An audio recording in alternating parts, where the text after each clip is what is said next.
Bom dia, essa é a continuação da nossa terceira aula do curso de Eletrodinâmica Clássica. Então, vamos aqui começar com os nossos slides. Um minutinho só.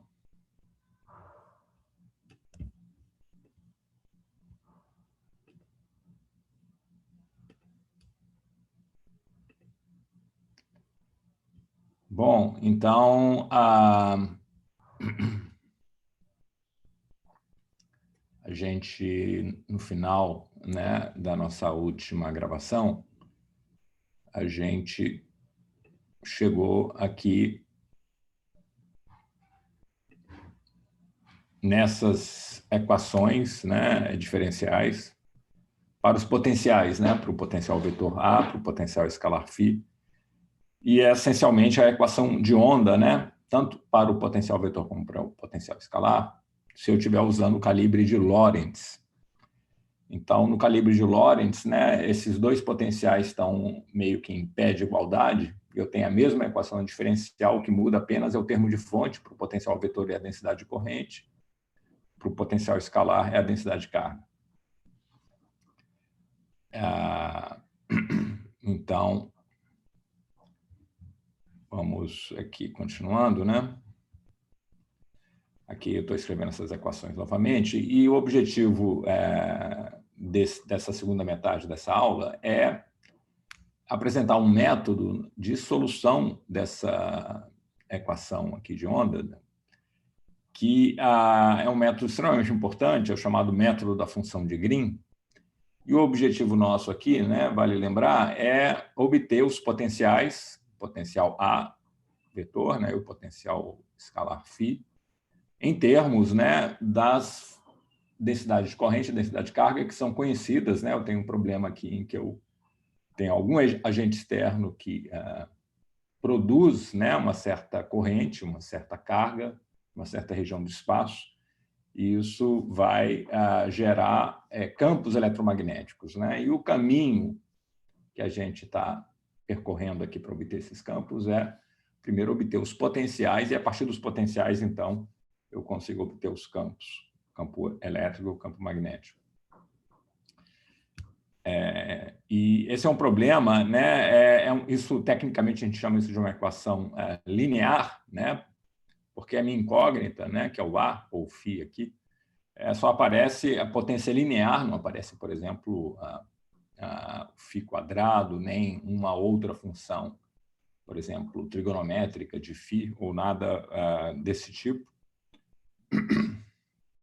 E como é uma equação linear, e ela é linear justamente porque as fontes são independentes, né, dos campos, a gente discutiu que isso nem sempre é verdade num certo problema físico. Né? O problema físico completo teria os próprios campos determinando o movimento das partículas carregadas e, portanto, a densidade de carga e corrente poderiam ser também funções do campo. Aí eu posso ter um problema mais complicado, não linear, inclusive, mas aqui, como as fontes são prescritas, quer dizer, elas são dadas a priori, né? Eu tenho equações lineares, né? Então, eu tenho e essa equação linear, em particular, é a equação de onda inhomogênea. Então, para equações lineares em geral, né, vale o chamado princípio da superposição, que é extremamente poderoso e que ele está por trás desse método da função de Green que a gente vai discutir na aula de hoje. O que diz o princípio da superposição? O princípio da superposição me diz o seguinte: olha, se eu, por acaso, conseguir obter a solução para uma dada fonte, né? Vamos olhar para essa equação aqui para o potencial escalar. Se eu conheço a solução φ1 dessa equação diferencial para uma dada fonte ρ1, para uma dada densidade de carga ρ1, por alguma razão eu conheço essa solução para um dado ρ1, quando eu substituo isso aqui por uma dada densidade de carga, que eu chamo aqui de ρ1. Eu conheço a solução. E se eu também conheço uma outra solução para uma outra densidade de carga ρ2, soluções dessa equação de onda aqui, né, que é a equação que a gente obteve para o potencial escalar no calibre de Lorentz.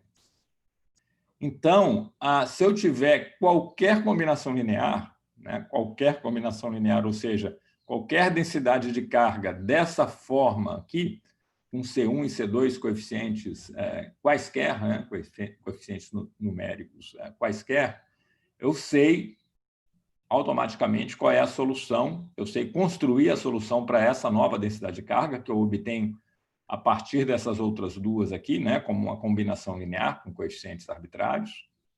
Essa solução é simplesmente a combinação linear das soluções que eu tinha para cada densidade de carga tomada separadamente, bastando tomar a combinação linear com os mesmos coeficientes C1 e C2 que aparecem aqui, né? Então, a solução para esse problema com essa densidade de carga, né, eu obtenho dessa forma, quer dizer, usando o mesmo coeficiente C1 e o mesmo coeficiente C2, a partir das soluções para os problemas separados, né, para os problemas tomados separadamente. Então, posso, quando eu tenho um problema com a densidade de carga complicada, eu posso dividir esse problema em pedacinhos mais simples e resolver cada pedacinho e depois superpor, depois somar, como eu faço aqui, né? Isso vale por causa da linearidade, ou seja, eu posso obter a solução do problema completo a partir do problema a partir da solução dos problemas separados, porque não existe nenhum tipo de interferência não linear, né, entre essas soluções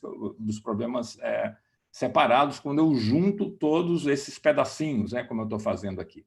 Então, isso vai me permitir, né, e isso é consequência da linearidade da equação, isso vai me permitir usar esse método da função de Green, né, que o Green era um físico matemático inglês, né, do início do século XIX, de forma a estabelecer um método muito poderoso, muito importante, né, que, na verdade, não é um método só para resolver a equação de onda, né? Pode ser usado para outras equações diferenciais parciais lineares.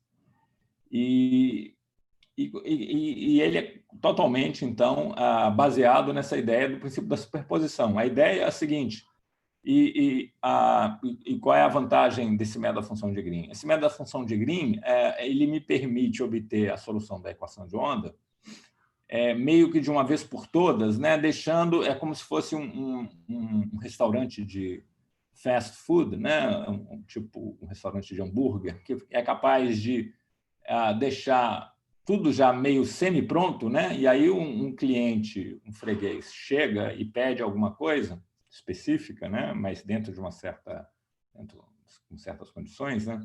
E você já tem tudo ali quase semi-pronto, e então você consegue muito facilmente e rapidamente atender aquele pedido, né? Então, qual é o princípio da coisa? É que você já tem a tua solução, né, já quase semi-pronta, e essa solução semi-pronta significa conhecer a função de Green, né? E essa função de Green é a mesma, qualquer que seja a minha densidade de carga e corrente. Eu tenho a função de Green da equação diferencial, é a função de Green da equação de onda, né? Ela está conhecida. Então, qualquer que seja a densidade de carga corrente que eu tenha que considerar, né, a minha solução já está semi-pronta ali, porque eu vou montar essa solução a partir dessa função de Green. Então, só vai faltar um último passo, né, como se fosse um restaurante de fast food, só falta um último passo para eu terminar a montagem e ter a minha solução para um problema específico pronta. Então, como é que isso funciona, né? Então, a ideia é que, quando eu tenho essa minha fonte aqui, a minha densidade de carga, né? Vamos falar em densidade de carga aqui, porque é um escalar, é mais simples, né? Tem a minha densidade de carga espalhada aqui nessa região espacial, e tem um pouquinho de carga, então, em cada pedacinho, né? Em cada volumezinho infinitesimal, eu indiquei 2 aqui, né? Um em torno desse ponto R', em torno de cada um desses volumezinhos infinitesimais, eu tenho um pouquinho de densidade de carga, que é determinada por essa função, por esse campo escalar ρ de RT, né? Então, eu vou escrever aqui uma coisa que inspirado, né, por essa ideia da superposição, né? esse método da função de Green está todo ele baseado nesse método de superposição. Que é o seguinte, ó, essa minha densidade de carga aqui complicada, eu posso pensá-la como sendo a soma das densidades de carga de cada pedacinho, tá certo? E aí eu vou resolver o problema da equação diferencial para um volumezinho infinitesimal, né? E pelo princípio da superposição, no final, você é capaz de obter a solução para essa densidade de carga completa fazendo a superposição das soluções que eu obtenho, considerando cada volumezinho infinitesimal. Então, eu vou escrever aqui uma equação que significa exatamente isso que eu acabei de dizer, né? A minha densidade de carga completa, esse ρ de RT, eu vou escrever como a soma, né, de todos esses pedacinhos, só que no limite, né, em que o volume de cada pedacinho vai a zero. Essa soma, então, vira uma integral de volume. Eu estou integrando aqui sobre todos esses R' aqui, que vão cobrir toda a região onde tem carga. Então, é uma integral de volume sobre esses volumezinhos infinitesimais, e isso são essas deltas tridimensionais, né? Delta de R menos R', tá certo? Quando eu integro em R', né, com essa delta, é claro que eu vou ter ρ de R aqui de volta, né? Tá certo? Isso que eu escrevo aqui, então, quase que meio bastante simples, né, de entender pela propriedade da delta de Dirac, né? E repara que eu faço aqui também, não só eu vou separar em pedacinhos no espaço tridimensional, mas eu separo também em intervalinhos temporais, né? E porque isso também é conveniente para mim para resolver o problema dinâmico, né? Então, eu quebro o meu... não só eu vou quebrar o meu volume em pedacinhos, o meu volume em 3D em pedacinhos, eu quebro também o meu intervalo de tempo em intervalinhos, né, infinitesimais. Então, vou, além de colocar essa delta espacial tridimensional, eu coloco uma delta unidimensional temporal, né? Mas, claramente, eu posso escrever isso aqui, né, pela propriedade da delta.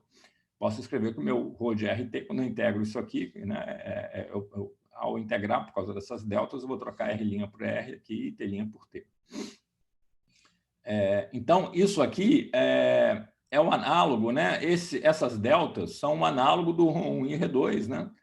E o C1 e o C2, o análogo disso é esse ρ de R', T'. Tá certo? Só que aqui, em vez de ter um índice discreto, aqui eu tenho dois índices, só 1 e 2, né? Aqui o meu índice não é mais índice, é uma variável de uma função, porque ele é contínuo, né? Tá certo?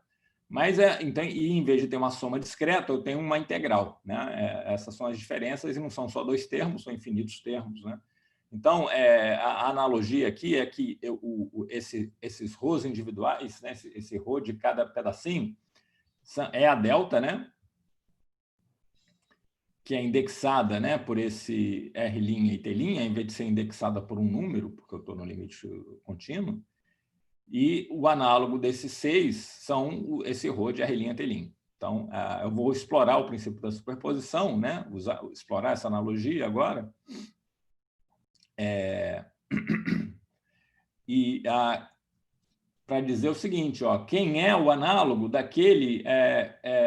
daquelas soluções separadas que eu tinha para ρ1 e ρ2, que eu tinha chamado de φ1, né? Lembra, no slide anterior, φ1 era a solução associada a ρ1. Aqui, esse meu ρ1 é essa delta, então é como se eu tivesse uma fonte pontual, né? Mas ela é pontual não só espacialmente, né? Que é um pontozinho do espaço, mas ela é pontual também no sentido temporal, né? Então, ela é uma coisinha que piscou num dado instante de tempo, esse instante de tempo é o tempo T', e só existiu durante aquele intervalo de tempo infinitesimal em torno de T'. Então, quer dizer, a solução, então, que eu vou ter, que vou usar aqui no princípio da superposição, é a solução que corresponde a essa fonte pontual espacialmente e que pisca num dado instante de tempo T'. Essa solução para esse tipo de fonte é o que a gente chama de função de Green, né? Então, se eu olho lá a minha equação diferencial, a minha equação de onda com a fonte, né? Se a minha fonte é isso aqui, né? Essa fonte infinitamente pequena em torno de R', né? E que pisca no tempo T', isso aqui seria o meu termo de fonte, a minha função de Green que é o análogo daquela solução φ1, né, e daquelas soluções φ1 e φ2 que eu tinha no slide anterior, a minha função de Green é essa solução dessa equação diferencial com essa fonte pontual e piscante. Então, deixa eu explicar a notação que a gente usa aqui, né? A gente tem esse monte de variável e tem uma explicação para isso aqui, né? Então, essa fonte é pontual localizada no ponto R', né? Como está mostrando aqui nesse desenho, nesse pontinho aqui. Então, essa variável aqui me diz, né, aonde está essa fonte pontual. Ela está ali naquele ponto R' do espaço. E ela piscou no tempo t'. Então, essas duas variáveis aqui são a posição e o tempo da minha fonte piscante, né? É uma fonte pontual na posição R' que piscou no tempo t'. Então, essas duas variáveis aqui, que eu escrevo mais à direita, representam a fonte. E essas outras duas aqui representam a posição e o tempo em que eu vou observar, né, o meu potencial, tá certo? Então, isso aqui são as variáveis da minha função solução, tá certo? RT, porque eu vou medir essa solução, esse potencial na posição R no tempo t, tá bom? Então, isso aqui tem a ver com a posição e o tempo da observação. E a minha equação diferencial, quer dizer, as variáveis realmente originais da minha função são esse RT aqui. Isso aqui você pode pensar como sendo um rótulo, só que ele não é mais discreto, como era aqui antes, né? 1 e 2, mas é um rótulo contínuo que está indexando, dando rótulo, é um rótulo de cada uma dessas fontes pontuais que eu vou usar, né? Então, as derivadas que aparecem aqui na equação diferencial são em relação às variáveis da minha função, que são RT, que são a posição e o tempo de observação. Ok. Então, vamos continuar aqui. Então, vamos lembrar do princípio da superposição, né? O que eu tinha há 2 slides atrás, eu estou relembrando ele aqui. Né? Digamos que eu conheço a solução para uma dada fonte ρ1, essa solução φ1. E sei também para uma outra fonte ρ2, eu sei a solução φ2. Então, eu sei que a solução para essa combinação linear é a combinação linear das soluções que eu tinha para os problemas tomados separadamente, usando os mesmos coeficientes, né, da superposição linear que eu tenho aqui, definindo essa fonte completa, né, que eu obtenho superpondo 2 pedaços separados de fonte, ρ1 e ρ2.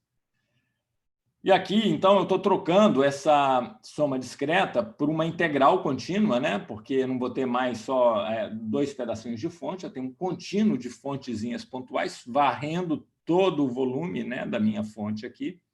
Então, em vez de ter uma soma sobre esse índice, eu vou ter uma integral sobre essa variável contínua R'. Na verdade, eu preciso também dessa variável temporal T', que também é como se cada um desses rótulos numéricos aqui, 1 e 2, fosse formado por essa combinação de um dado vetor R' e um dado T', né? Então, cada um desses pedacinhos da minha fonte é definido por essa combinação de um dado R' e de um dado T', e eu integro, em vez de somar, né, porque é tudo contínuo aqui, eu integro sobre todos os R' e T', né?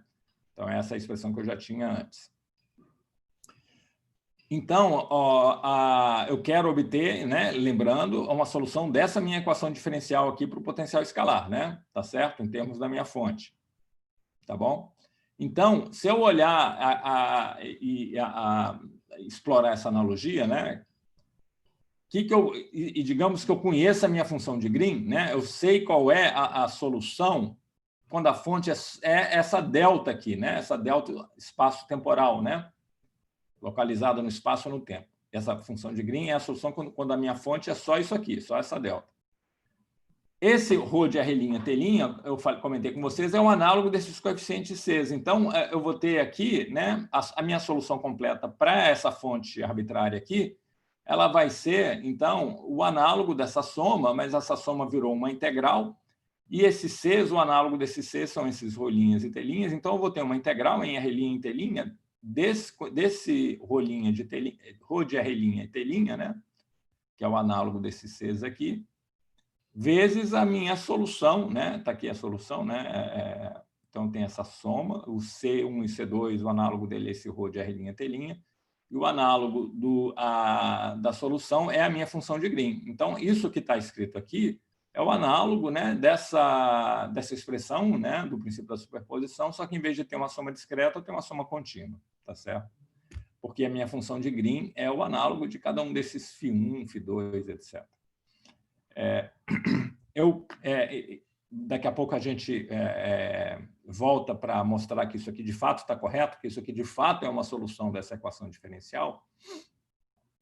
Mas vamos primeiro discutir, né?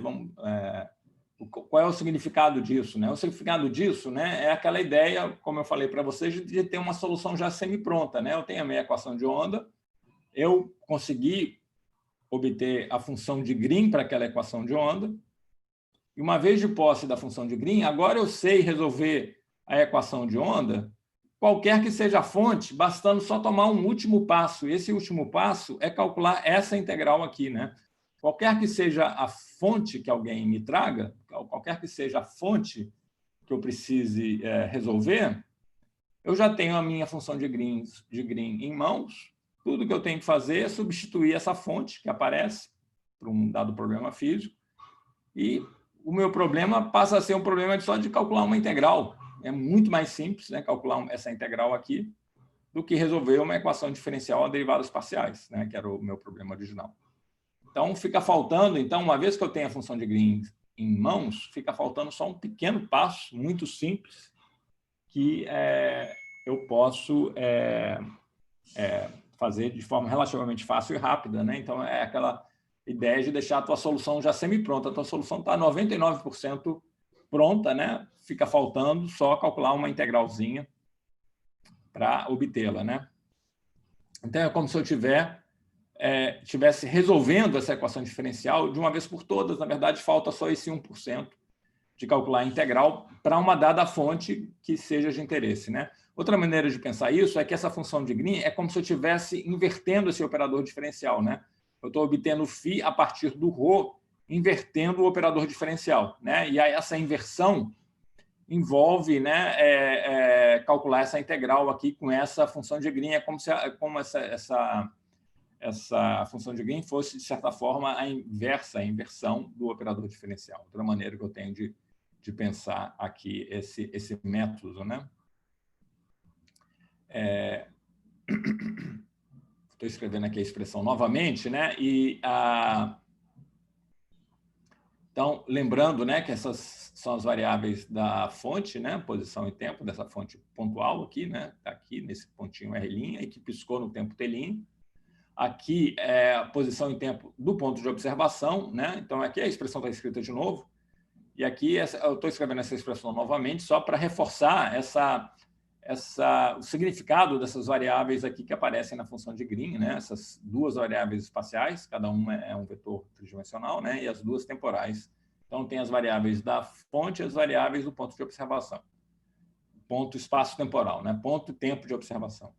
Então, eu tenho uma fonte aqui que piscou no tempo T', ela vai produzir um efeito, um potencial aqui no tempo T na posição R, né? Então, outra maneira de pensar essa função de Green é que ela representa como esses campos eletromagnéticos, aqui eu estou falando de potencial, mas os campos eu posso obter a partir deles, né? Como é que os campos se propagam aqui entre si, né? A partir de uma perturbação, né, que eu produzi em R', T', quantificada pelo valor de ρ de R' e T', aqui no tempo T', na posição R', como é que ele vai propagar, né, daqui desse ponto no espaço-tempo, né, dessa posição desse tempo, para um outro ponto, um outro tempo, né? Como é que se dá essa propagação? Então, eu tenho que ler essas variáveis assim, né? Eu propago aqui desse ponto e desse tempo para esse outro ponto e esse tempo, né? A propagação de R' no tempo T' para a posição R no tempo T. Ok. Então, e tem essa ideia de que isso aqui, né, é como se eu tivesse uma perturbação, né? A função de Green eu posso pensar também como se fosse a suscetibilidade da eletrodinâmica, né? Eu faço uma perturbação introduzindo uma carga aqui no tempo t', e isso tem um efeito. Isso é uma perturbação, é uma causa, é um evento que acontece aqui, que acontece no tempo t' na posição r', e vai ter um efeito, uma outra posição r no tempo t, tá certo? Como aqui é tudo linear, né? A consequência, o efeito dessa perturbação, que é esse potencial φ na posição r no tempo t, é uma função linear da minha perturbação. E o que multiplica aqui é a minha suscetibilidade, né? Para uma dada perturbação, o quão grande vai ser esse efeito, né? Então, é a ideia de suscetibilidade linear de resposta linear, né? E aqui, como a gente está fazendo esse eletromagnetismo com fontes prescritas, tudo é linear, né? Então, eu estou nesse domínio de resposta linear, e a função de Green faz o papel de uma suscetibilidade linear, né? E que representa justamente que vai fazer essa conexão entre perturbação e resposta, né? Eu tenho a minha perturbação aqui na posição R' no tempo t', e vou ter uma resposta eletromagnética lá na posição R no tempo t. Então, o quão grande essa resposta é uma coisa inerente ao eletromagnetismo, né? Então, é determinada por essa função de Green, que é uma função de Green que eu vou determinar, né, de uma vez por todas. Ela, repara, como aqui dizer que isso aqui é uma resposta linear significa dizer que essa G não depende de quem é a fonte. Isso é muito importante, né? Essa função de Green, ela é universal para o eletromagnetismo. Então, ela não depende de quem é o ρ. Toda a dependência em ρ está aqui. Toda a dependência no valor da densidade de carga está aqui, né? E o φ é uma função linear de ρ, o que significa que esse G não pode depender de ρ. Ele não pode ser proporcional a ρ, por exemplo, senão eu teria um ρ ao quadrado aqui, né? O que deixaria de ser linear. A minha resposta é linear, ou seja, a maneira como eu respondo é universal, né? Se eu dobro o meu ρ, a minha resposta vai dobrar, tá certo? E o valor dessa resposta para uma dada perturbação é universal, tá certo? É dada por essa função de Green. Então, essa ideia de resposta linear é interessante para a gente também interpretar, né, essa função de Green como se fosse uma suscetibilidade, né? Então, a função de Green desempenha esse papel, né, de ser uma suscetibilidade de perturbações eletromagnéticas, né? E é muito importante a gente perceber que ela não depende das fontes, né? Porque a minha resposta é linear. Então, ela é uma função universal que é determinada pelas leis da eletrodinâmica, tá certo? E a gente vai determinar essa função de Green aí na próxima aula. E ela tem algumas propriedades, né? Vamos supor, né, que eu estou nesse problema do eletromagnetismo no espaço livre. Eu tenho a minha fonte no espaço livre, ou seja, não tem a minha fonte, pode ser uma anteninha, por exemplo, ela não está dentro de uma caixa metálica, né? Ela está no espaço livre, não tem nada muito perto dela, né? E eu vou, então, propagar ondas eletromagnéticas, e essa é a minha resposta eletromagnética vai se dar nesse espaço livre e limitado. Isso significa que eu tenho essa propriedade de simetria, né, que é a translação espacial. Tá certo? Eu estou num espaço infinitamente grande e isso significa que todas as posições estão em pé de igualdade, né? Se eu tenho uma caixa metálica, por exemplo, se eu coloco a minha antena dentro dessa caixa metálica, tem pontos. Os pontos não são todos mais equivalentes, que tem ponto que vai estar mais perto da parede da caixa metálica e tem ponto que vai estar mais longe. Aí os pontos não estão mais em pé de igualdade. Mas aqui eu estou supondo que não tem essa caixa nenhuma, que eu estou no espaço livre. Então, esses pontos estão todos em pé de igualdade. E isso significa o seguinte, que propagar, né, entre essa posição da fonte R' aqui até aqui, esse ponto R, é idêntico a propagar desse outro ponto até esse outro ponto aqui, porque a posição relativa nesse exemplo aqui, R menos R' é exatamente igual a essa, né? Tá bom? Só importa, né, por causa dessa simetria de translação espacial, só importa a posição relativa do ponto onde eu meço em relação ao ponto da fonte. Não importa onde cada um deles está. né? Isso seria violado se eu estivesse dentro de uma caixa metálica e, por exemplo, se esse ponto da fonte aqui está mais perto da parede metálica, vai dar uma coisa diferente do que esse que está mais no meio da caixa. Aí não valeria esse princípio da simetria, aí não teria simetria de translação espacial, e essa propagação aqui seria diferente dessa. Mas se eu estou num espaço infinito ilimitado, eu não tenho referência, né? É como está no oceano, né? No meio do oceano, eu me perco, eu não tenho referência nenhuma, né? Para saber para que lado eu estou indo, é tudo ali igual, né? Não tem nada especial sobre esses pontos R e R'. A propagação só pode depender, então, da diferença entre R e R'. Só pode depender da posição relativa, né? R menos R' é esse vetor aqui, tracejado, que aparece aqui também, que liga o ponto da fonte R' ao ponto de observação R. Então, a minha função de Green, na verdade, aí eu posso simplificar um pouquinho, ela não pode depender, nesse caso em que eu estou no espaço livre, ela não pode depender de R e R' separadamente, ela só pode depender da diferença entre R e R'. Isso já vai simplificar bastante, né, esse caso da função de Green no espaço livre. Só pode depender da posição relativa e não das posições consideradas separadamente, R e R'. Ou seja, essa propagação aqui é idêntica a essa aqui. Ok? Tem um análogo a isso também, aqui eu estou falando no espaço, né? Mas tem uma propriedade de simetria análoga no tempo, né? Além de não ter referência espacial, né?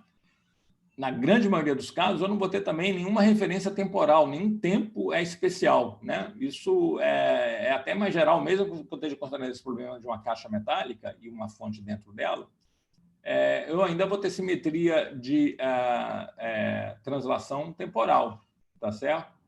Não tem nenhum tempo especial, né? Isso significa que propagar, né? Entre esse tempo T' em que minha fonte piscou até esse tempo T em que eu vou medir, aqui, né, é a mesma coisa que propagar, por exemplo, do tempo T igual a zero, e esse zero é uma coisa que eu coloquei ali, mas não tem nada de especial com ele, não é o Big Bang, não é nada de especial que está acontecendo.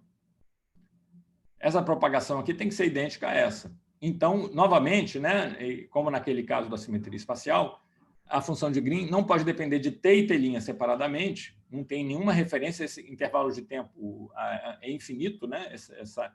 Essa reta aqui onde eu represento o tempo, ela é infinitamente grande, então, de novo, eu não tem beirada, como não tem no início, não tem fim nessa reta infinita, não tem nada especial, eu não tenho como ficar mais perto do início ou mais perto do fim, porque não tem nem início nem fim.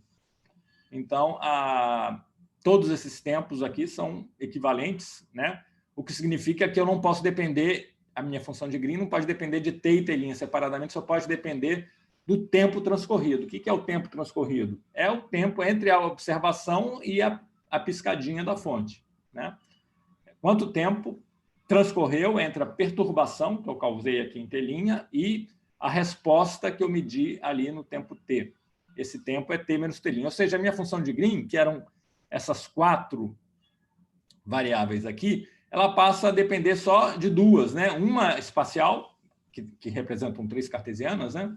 E uma temporal. Então, quando eu tenho esse problema com a simetria espacial e simetria de translação espacial e simetria de translação temporal, a minha função de Green se simplifica bastante, e é essa função de Green, nesse caso especial, mas que é um caso muito importante, muito comum, é que a gente vai calcular aqui. Mas isso a gente deixa para a próxima aula, né? Porque acho que aqui a gente já está estourando aqui o tempo. Então, a gente continua, né? Nesse nosso método da função de Green na próxima aula.